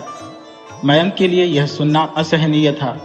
उसने दादी के मुंह से अपनी बहन के लिए ऐसे निर्मम शब्द सुनते ही गुस्से में वहां से निकल गया। रात हो चुकी थी और मयंक अपने बिस्तर पर लेटा दिन भर की घटनाओं पर विचार कर रहा था। उसके दिमाग में केवल एक सवाल घूम रहा था, आखिर दादी के मन में मीनू के लिए इतनी कटुता क्यों है? विचारों में खोते खोते उसकी आंख लग गई। उसने एक विचित्र सपना देखा। वह एक पोखर के पास खड़ा है, खोजी बन चुका है और खजाने की तलाश कर रहा है। अचानक एक महिला उसकी ओर बढ़ती चली आ रही है। मयंक ने उससे पूछा, आप कौन हैं? महिला ने गंभीर स्वर में कहा, तू मुझे नहीं पहचानता मयंक, मैं मीनू की मां हूं। सपने में ही मयंक डर गया और घबरा कर बोला, आप क्या चाहती है? महिला ने चेतावनी भरे स्वर में कहा, मैं तुझे आगाह करने आई हूं मयंक, यह जो घटना हो रही है वह उतनी सरल नहीं है जितनी दिखती है। तेरे ही घर में कोई उस प्रेत की सहायता कर रहा है। वह उसे बार बार बुलाता है और वह हर बार एक लड़की को ले जाता है। मैं नहीं चाहती कि मीनू को भी वह प्रेत ले जाए। महिला ने कहा, तू कुछ कर मयंक, उसे रोक, इससे पहले कि देर हो जाए। सपने की भयावहता से घबराकर मयंक की आंख खुल गई। उसने देखा कि उसकी दादी अपने बिस्तर पर नहीं है। उसका दिल तेजी से धड़कने लगा। वह बाहर निकला लेकिन कुछ नहीं दिखा। वह वापस आकर सोने का नाटक करने लगा, लेकिन उसके मन में सवाल उमड़ रहे थे। इतनी रात को दादी कहाँ गई होंगी? अगले दिन मयंक ने इस रहस्य की तह तक जाने की ठान ली। उस दिन वह अघोरी कौन था जो उसके दादाजी की सहायता कर रहा था? मयंक ने पूरे गांव, पहाड़ियों और श्मशान तक खोजबीन की, परंतु कहीं उसका कोई सुराग न मिला। लगातार 3 दिनों तक वह इस पहेली को सुलझाने में जुटा रहा, लेकिन अचानक उसे यह समाचार मिला कि वह अघोरी तो पहले ही मर चुका है। यह सुनकर मयंक के मन में एक बेचैनी का एहसास हुआ। उसे यह सोचकर चिंता सताने लगी कि अब इस श्राप का उपचार कौन करेगा और कौन उनकी मदद करेगा। इस असमंजस को लेकर वह मंदिर गया और अपने इष्टदेव के समक्ष शीश नवाया। वापस घर आने पर उसकी चिंताएं और स्पष्ट हो गईं। उसकी मां ने उसे इतनी चिंता में पहले कभी नहीं देखा था, इसलिए उन्होंने तुरंत उससे पूछा, क्या हुआ बेटा, तू इन दिनों कुछ परेशान दिख रहा है? मयंक ने जवाब दिया, मां, मैं एक पहेली सुलझाने की कोशिश कर रहा हूं, पर वह सुलझने की बजाय और उलझती जा रही है। मां ने अपने बेटे को सांत्वना देते हुए कहा, बेटा, कभी कभी हमें खुद को समय देना चाहिए और उन चीजों को छोड़ देना चाहिए जो हमारे समझ से परे होती है। रचयिता केवल एक है और उसी के हाथ में सब कुछ है। मां के इन शब्दों को सुनते ही मयंक की आंखों में एक चमक आ गई, मानो उसे उम्मीद की एक नई किरण दिखी हो। उसने सोचा, जो कार्य मुझसे करवाना चाहता है क्यों न उसे समय के हवाले कर दूं। यदि मैं लालच से बचे रहकर अपने होश में खोजी बन जाऊं तो। शाम को जब मनोहर घर आया, मयंक ने अपने पिता को बताया कि वह अघोरी तो मर चुका है। मयंक के पिता ने पहले मना किया, परंतु फिर मान गए और बोले, बेटा, इसमें काफी खतरा है। मयंक ने अपने पिता को आश्वस्त किया, जो होगा वही होगा जो ईश्वर ने निर्धारित किया है। फिर मयंक ने अपनी दादी और मां से बात की और सिक को खोजने की प्रक्रिया पूछी। दादी ने उसे सब कुछ बताया, साथ ही यह भी चेतावनी दी कि समय से पहले ऐसा करना ठीक नहीं है, लेकिन मयंक ने उनकी चेतावनी को अनसुना कर दिया। कुछ दिनों से मयंक देख रहा था कि दादी हर काम को नकारात्मक दृष्टि से देखती थी और रात में बिस्तर से गायब हो जाती थी। उसने इस बात की तह तक जाने की कोशिश की, लेकिन दादी ने उसे टाल दिया। रात में मयंक ने दादी के पानी में अपनी मां की नींद की गोलियां मिला दी, ये जानने के लिए कि दादी पर भी वही असर हो रहा है जो मां पर हुआ था। रात गहराते ही उसे वह महिला फिर सपने में दिखाई दी जो मीनू की मां और उसकी चाची थी। वे उसे सावधान करने आई और तभी उसकी नींद खुली, लेकिन उस रात भी दादी बिस्तर पर नहीं थी। मयंक को घबराहट हुई, दवाई का असर क्यों नहीं हुआ? दादी कहाँ चली गई? वह फौरन उठा और दादी को खोजने लगा, लेकिन हर बार की तरह दादी वापस आ गई और मयंक को सो जाना पड़ा। अगले दिन मयंक मंदिर गया और भगवान से प्रार्थना की कि वे उसके परिवार को इस संकट से बचा ले। वह प्रसाद और रक्षा सूत्र लेकर आया और सबको बांटा। उसने खास तौर पर मीनू को अपने सामने रक्षा सूत्र बनवाया। फिर वह पोखर की ओर गया। सिक्का ढूंढने के लिए उसमें कूद पड़ा। बार बार तैरते हुए उसने काफी समय बिताया, लेकिन सिक्का नहीं मिला। थकान के बावजूद उसने हिम्मत नहीं हारी। आखिरी बार के प्रयास में उसने फिर से पोखर में छलांग लगाई। इस बार उसे ऐसा लगा मानो कोई उसे अंदर खींच रहा हो। घबराहट में उसने अपने आप को ऊपर खींचा। जैसे ही वह पानी के ऊपर आया, उसकी मुट्ठी में कुछ महसूस हुआ। जब उसने मुट्ठी खोली तो वह सिक्का उसके हाथ में था। वह जैसे ही कब्र से बाहर निकला, उसके शरीर पर जगह जगह झोंकें लिपटी हुई थी जो उसका रक्त चूस रही थी। उसने किसी तरह उन सबको अपने शरीर से हटाने का प्रयास किया, परंतु झोंकें इतनी अधिक थी कि वह डरकर भागा और सीधे घर जाकर अपनी माँ से नमक मांगा। उसकी माँ ने बेटे की यह हालत देखकर तुरंत नमक लाकर झोंकों पर डाला और सबको उसके शरीर से अलग किया। झोंकें जलकर जमीन पर गिर गईं। मयंक की माँ ने देखा कि मयंक बुरी तरह से थक चुका था और तभी वह बेहोश हो गया। उसकी माँ ने तुरंत मनोहर और डॉक्टर को फोन किया। मनोहर भी शीघ्र ही घर आ गया और मयंक को तुरंत अस्पताल ले जाया गया। डॉक्टरों ने पाया कि जोकों के काटने से मयंक को तीव्र बुखार हो गया था।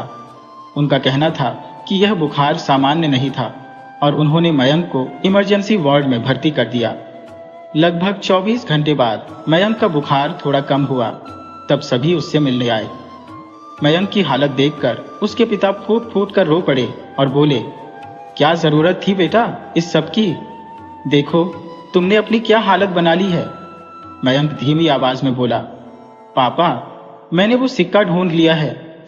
यह सुनते ही मनोहर ने अपने बेटे को गले से लगा लिया।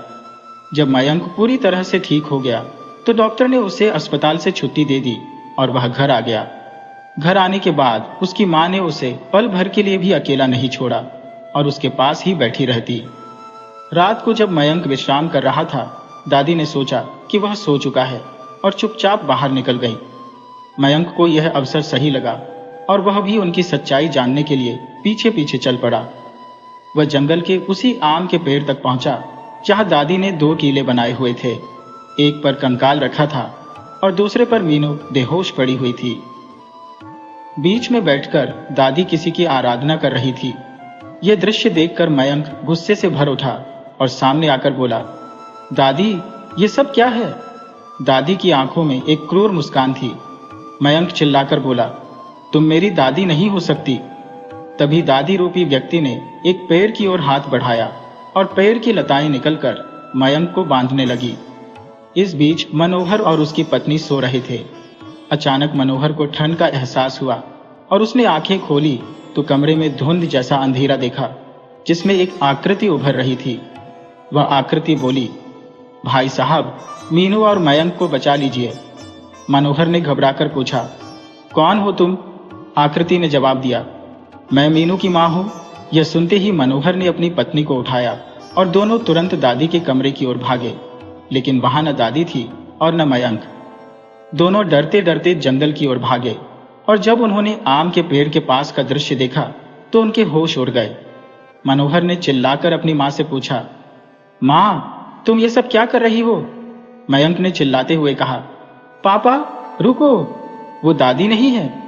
मनोहर आश्चर्य से मयंक को देखने लगा। तभी मीनू की माँ की आत्मा वहां आई और बोली, ये अघोरी है, माँ नहीं। इसने सबको अपने वश में कर लिया है। वो चौकीदार सच में नेक इंसान था, लेकिन आपके पिता और उस अघोरी ने मिलकर हमारे परिवार को तबाह कर दिया। अब मेरी बेटी को भी बलि के लिए ले जा रही है। वह आत्मा अपने दर्द में बोलती गई। इस अघोरी को अपनी काली तांत्रिक शक्तियों के लिए मासूम बच्चियों की बलि चाहिए थी, ताकि वह अनेक सिद्धियों को प्राप्त कर सके और समाज में भय फैलाकर लोगों को नुकसान पहुंचा सके। उस चौकीदार की आत्मा को इसने उस खजाने के साथ बांधकर रखा हुआ था। लेकिन भाई साहब, आप इस अनुष्ठान को पूरा नहीं होने देना। शायद इसी वजह से मुझे अब तक मुक्ति नहीं मिली है। फिर उस आत्मा ने मनोहर, उसकी पत्नी और मयंक को एक योजना बताई। मयंक की मां तेजी से अपने घर गई और कुछ आवश्यक सामान लेकर वापस आई। दूसरी तरफ अघोरी अब भी किसी शक्तिशाली आत्मा को बुलाने में मग्न था और अजीब मंत्र बड़बड़ा रहा था। तभी अचानक उसका मंत्रोच्चार समाप्त हुआ और कंकाल हवा में तैरने लगा। उसी समय पास की खोई से चौकीदार की आत्मा प्रकट हुई। उसने दादी रूपी अघोरी से सिक्का मांगा और उसने बिना हिचकिचाए सिक्का उसे सौंप दिया। जैसे ही सिक्का उसके हाथ में पहुंचा, मीनू का शरीर मिट्टी के टीले से उठकर हवा में तैरने लगा। लेकिन ठीक उसी पर मयंक ने छलांग लगाकर उसकी टांग पकड़ ली और उसे जमीन पर खींचने लगा। तभी मीनू की मां की आत्मा भी प्रकट हुई और चौकीदार की आत्मा से बोली, अब बहुत हुआ, तुम मेरी बच्ची को नहीं ले जा सकते। भली आत्मा ने चौकीदार की आत्मा के हाथ पकड़ लिए और चौकीदार की आत्मा असहाय हो गई, क्योंकि वह खुद इस कृत्य में शामिल नहीं होना चाहती थी। उसने खुद को समर्पण कर दिया। लेकिन अघोरी ने जब देखा कि कोई उसके अनुष्ठान में बाधा डाल रहा है, तो वह क्रोधित हो उठा। उसने तेजी से उठकर आत्मा को वश में करने की कोशिश की। तभी मनोहर ने पीछे से उसे जकड़ लिया और मयंक की मां ने उसे रस्सियों से बांध दिया।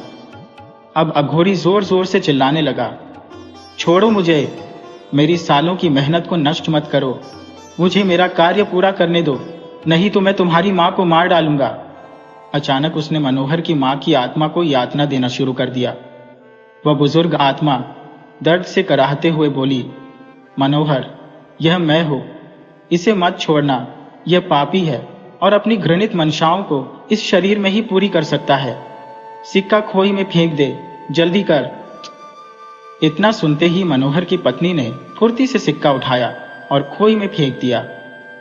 जैसे ही सिक्का खोई के अंदर गिरा, चौकीदार की आत्मा आजाद हो गई, क्योंकि सिक्कों की गिनती पूरी हो चुकी थी। अब वह अघोरी की बंधन से भी मुक्त हो चुका था। जब चौकीदार की आत्मा अघोरी की आत्मा से टकरा रही थी, तभी मीनू की मां की आत्मा ने मयंक को इशारा करते हुए कहा, पेड़ की खोई में अघोरी और चौकीदार का रखा हुआ सामान है, कुछ भी करके उसे जला दो। मयंक की मां दौड़कर अपने घर से मिट्टी का तेल लाई और फिर जल्दी से खोई के पास जाकर सूखी लकड़ियों को इकट्ठा किया। उसने उन लकड़ियों पर मिट्टी का तेल छिड़का और जैसे ही माचिस जलाई, आग ने तेजी से पूरे क्षेत्र को अपनी लपेट में ले लिया। इधर अघोरी की आत्मा मयंक की तरफ झपटने की कोशिश कर रही थी, लेकिन मीनू की मां की आत्मा और चौकीदार की आत्मा ने उसे जकड़ लिया। मयंक ने बिना किसी झिझक के जलती हुई माचिस की तीली लकड़ियों के ढेर में डाल दी। मिट्टी के तेल की वजह से आग ने तेजी से पकड़ ली और सब कुछ धू धू कर जलने लगा। अघोरी की आत्मा दर्द से चीखने लगी। उसकी चीखें उसकी असफलता का प्रतीक थी। उसकी चीखों की गूंज से पूरा जंगल और गांव जाग उठा। गांव के लोग इस भयावह दृश्य को देखकर भयभीत हो गए थे। सबने अपनी आंखों से उस खौफनाक मंजर को देखा। अब पास खड़ी चौकीदार की आत्मा ने मयंक की दादी को प्रणाम किया और कहा, मुझे माफ करना मालकिन, आपकी सभी बच्चियों का अपराधी मैं नहीं था, मैं केवल एक माध्यम था और अब हमें इस श्राप से मुक्ति मिल गई है। हम जा रहे हैं मालकिन, भूल चूक क्षमा करना। ये कहकर चौकीदार की आत्मा मुक्त हो गई। इधर मीनू की मां की आत्मा ने जैसे ही मीनू को देखा तो वह भावुक हो उठी। मेरी बच्ची, उसने कहा। मीनू फूट फूट कर रोने लगी। माँ माँ, आप मुझे छोड़कर क्यों चली गई? उसकी मां की आत्मा ने उत्तर दिया, हाँ मेरी बच्ची, मैं तेरी माँ हूँ, लेकिन अब मैं जा रही हूँ तुझे तेरे परिवार के पास छोड़कर। देख बेटा, रोना मत, तेरी बड़ी माँ तुझसे बहुत प्रेम करती है, मुझसे भी अधिक। तेरी दादी तुझे अपनी राजकुमारी समझती है। आपको यह सब कैसे पता चला? मीनू ने रोते हुए पूछा। उसकी मां की आत्मा बोली, मेरी बच्ची, अघोरी को एक आत्मा की आवश्यकता थी और जिस दिन तेरे पिता तुझे अघोरी को सौंप रहे थे, मैंने तुझे बचा लिया और मनोहर भाई साहब के पास सौंप दिया। मैंने खुद को आत्मदाह कर समाप्त कर दिया था। उस दिन मैंने अघोरी को भी अपने जलते हुए शरीर से राख कर दिया था, लेकिन अब घोरी ने मुझसे अपनी मृत्यु का प्रतिशोध लेने की ठानी थी और बार बार तेरी दादी के शरीर पर कब्जा करने लगा था। माँ, अगर आप नहीं रहेंगी तो मैं क्या करूंगी? मीनू ने रोते हुए अपनी माँ से पूछा, आप हमारे साथ क्यों नहीं रहना चाहती? उसकी माँ की आत्मा ने शांत स्वर में कहा, बेटा, मेरा जाना आवश्यक है। ये कहते ही मीनू की माँ की आत्मा एक प्रकाश की किरण में विलीन हो गई, जो आकाश से आ रही थी। यह दृश्य देखकर मीनू फूट फूट कर रोने लगी, लेकिन उसकी बड़ी माँ ने उसे सीने से लगा लिया, सांत्वना देते हुए। मयंक ने तुरंत आगे बढ़कर अपनी दादी को संभाला, जो गंभीर रूप से घायल हो गई थी। धीरे धीरे सब कुछ सामान्य होने लगा और परिवार अपने घर लौट आया। मयंक अपनी पढ़ाई के लिए पुनः पुणे चला गया। 12वीं पास करने के बाद उसने मीनू का भी पुणे के एक प्रतिष्ठित कॉलेज में दाखिला करवाया। समय बीतने के साथ दोनों भाई बहन अपने परिवार के आशीर्वाद के साथ एक सुखद जीवन जीने लगे। उनके परिवार पर छाया श्राप समाप्त हो गया था और अब उनके दिन सुख और शांति से गुजर रहे थे। मीनू और मयंक आपस में बड़े प्रेम से रहते थे। मीनू ने वकालत में सफलता प्राप्त की और उसका भाई भी एक महत्वपूर्ण अधिकारी बन गया था। अब परिवार में सभी खुशहाल थे और उनके जीवन से दुखों के बादल छन चुके थे।